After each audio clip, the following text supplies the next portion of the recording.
Hello, I'm John McNamara, one of the senior inventors in IBM Hursley. I'm here today with Jim Downing from Metail. Hello, Jim. How are you? Very well, thanks, John. How are you doing? Tip top, tip top. Jim, I wonder, can we start off by talking about yourself and what you do at Metail and what Metail does? Yeah, of course. So Metail creates technologies that help people on the internet understand what clothes are going to look like on them and how they'll fit. So we're a startup. We're based in London, Cambridge, and a small team in Singapore. We've got about 55, 60 people now. We were founded in 2008, and I've been working for the company since 2010. I'm CTO, and I'm based in Cambridge in the UK with the rest of the tech team. So our products aim to engage users better when they're shopping online and empower them to make better clothing choices and clothing purchases through something that's a long unmet need in online retail, which is virtual fitting. On a more concrete level, our main product is a virtual fitting plugin to retailers' e-commerce sites and mobile apps that serve from our infrastructure and integrates into the presentation layer of the retailer's sites.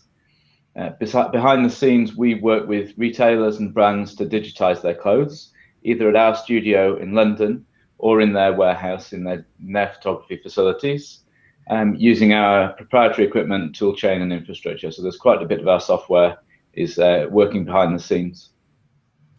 It's a really easy thing. The other part of it that's kind of visible and user facing is pretty easy to integrate with any e-com site. And we've worked with IBM partners NewBiz in Germany to qualify our integration as a WebSphere commerce widget. And we've had great commercial success from that. Once we had it listed in the GSD, it helped lead to a WebSphere commerce RFP win in India that we're building out with the client there now. Wow, that sounds really impressive. It's been really exciting, and the client in India has been a great opportunity for us, and it's been a really big win for working with IBM as a development partner.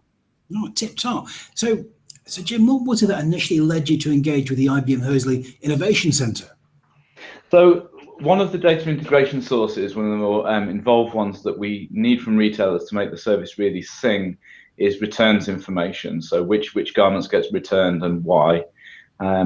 Once we've shown someone how a garment looks, then it helps us with our machine learning processes, and it helps us build net sales metrics, which are the best KPI to use for this kind of a tool.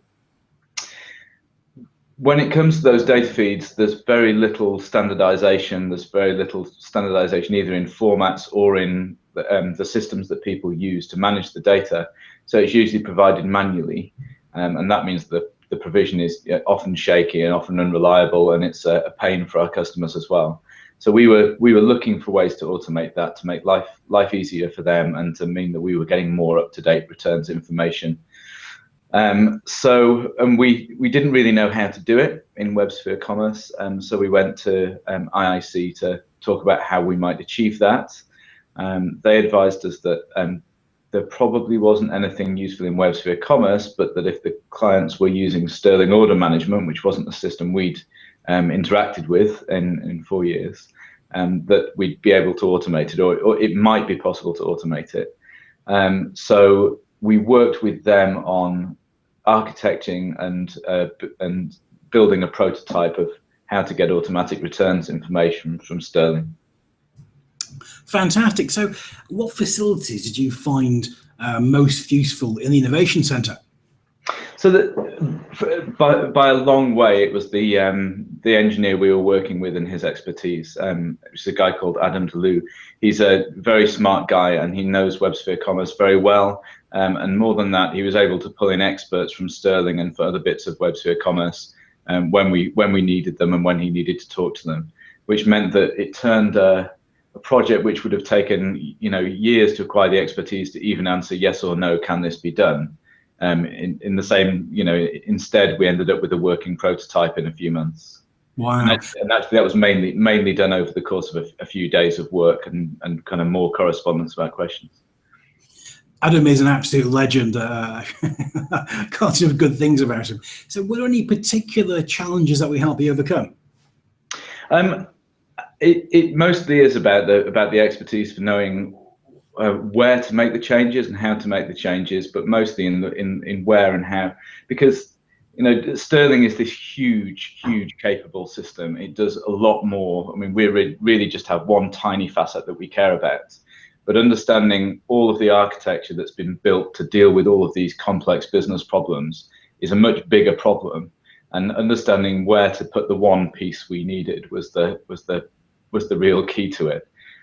So it isn't like that we had a particular problem in deploying into IBM. It was that the magnitude and the complexity would have just made it unfeasible for us to even approach. So it made the difference between doing it and not, and that was massive for us.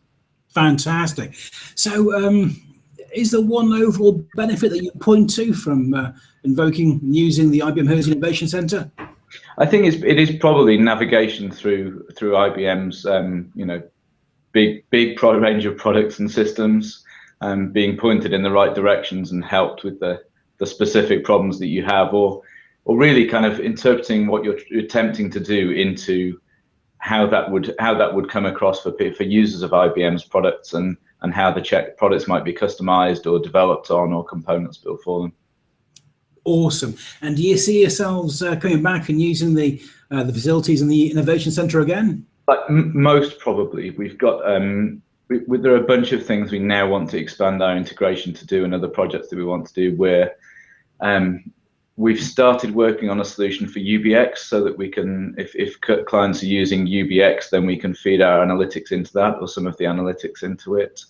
I'm trying to get a solution for to get around some of the problems of analytics trackers on client sites, which are JavaScript based and have problems, and I'd rather get some server-side analytics tracking working. Although I don't know if we'll be working with IIC for that. It might be a bit too simple and a bit too straightforward for that. And I'm also looking to build out a demonstration based around some of the capabilities in Watson as well, and I think it's quite likely that we'll appreciate some advice with that as well. Wow, we're looking forward to that. Any opportunity with the guys again is be an absolute joy. Jim, it's been fantastic. Thanks ever so much for taking the time out of your day to chat to us. Really appreciate it. Great, I've enjoyed it. Thanks a lot, John. Take care, everybody. Bye-bye. Bye now.